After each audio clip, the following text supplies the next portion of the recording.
December 1980, over 3 consecutive nights, 2 military bases, Bentwaters and Woodbridge. On the first night of activity, some security police saw strange multicolored lights in the forest. Maybe a light aircraft has crashed, maybe there's a fire directly over the base, was there for a few sweeps and then had disappeared, but no aircraft had been reported missing or anything. Let's go out and investigate. In fact, only one person had previously spoken openly about that, and that was a former head of the division. What division? Of Secretariat Air Staff, the whole division. Got it. So 25, 30 people, whatever it was.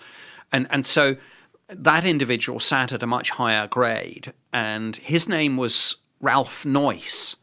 And he, after he retired, he spoke about his time being head of that division. And he said, well, one of the things that our division did was the UFOs. And he said, now, I was not the desk officer doing it, but I was the head of the division.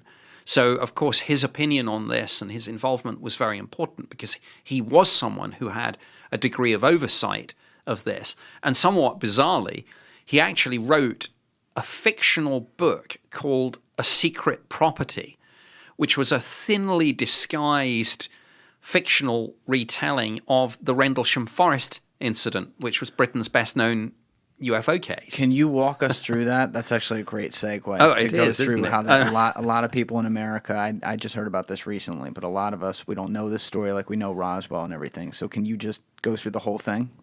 Sure. And it is, I think, the best case we had in our files. It took place in December 1980, so by the time I joined, it was already over 10 years in the past.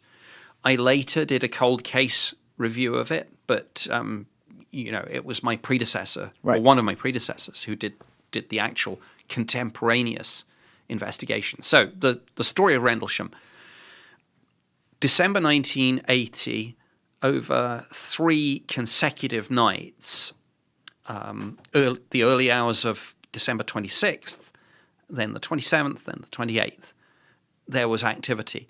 This took place at 2 military bases, Bentwaters and Woodbridge.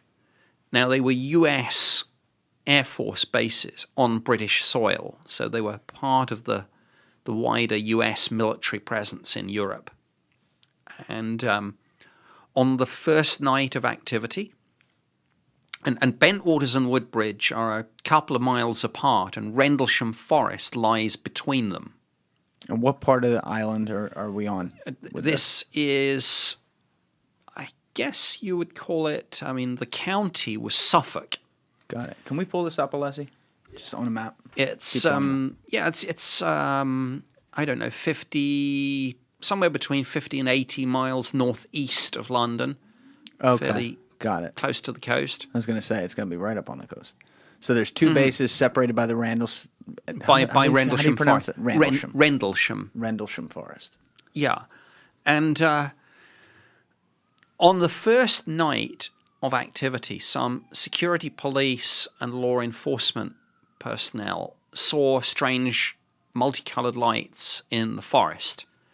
And their first thought was maybe a light aircraft has crashed. Maybe there's a fire.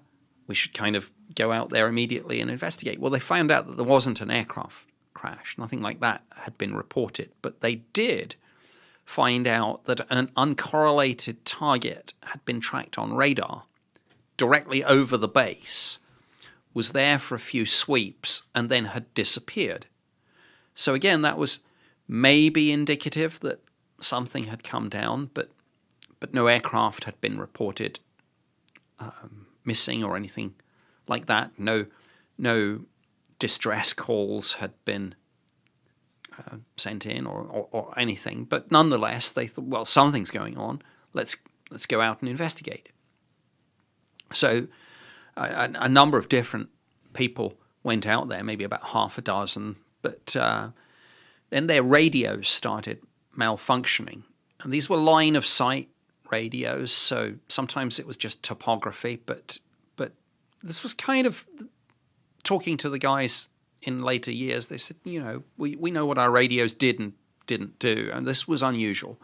So they set up a radio relay, which was just pretty low tech in a sense. It just meant, well, leave one guy back there, then another guy another few hundred yards in, and if we can't relay a message back to base, we'll relay a message to the last guy behind us, and he can relay a message to the next guy, because what I'm saying is that the range of the radios seemed to have markedly dropped. So at the end of all this, 3 people kind of approached something, and over 40 years on now, if you talk to some of these guys, they all have different recollections now over what exactly they saw and encountered. One of them talks about it in terms of being a structured craft that had landed, not crashed. One of them talks about it in terms of just being a really intense light. A lot of these characters have had some fairly aggressive debriefings from their own chain of command, both being interrogated by Air Force Office of Special Investigations, but also the use of regression hypnosis. Regression hypnosis? Yeah. What is that? Where you hypnotize someone, take them back to the incident, and say, now give us your recollections. Because sometimes the feeling is the conscious memory has lost something or blocks something. Wow. And there might be something in the subconscious. It's very controversial, because some people say, no, it can actually create false memories. But it was a technique that was and maybe still is used from time to time. As I say, there are mixed opinions on its value, but also drugs were used. Sodium pentothal, if I'm pronouncing that correctly, sort of truth serums.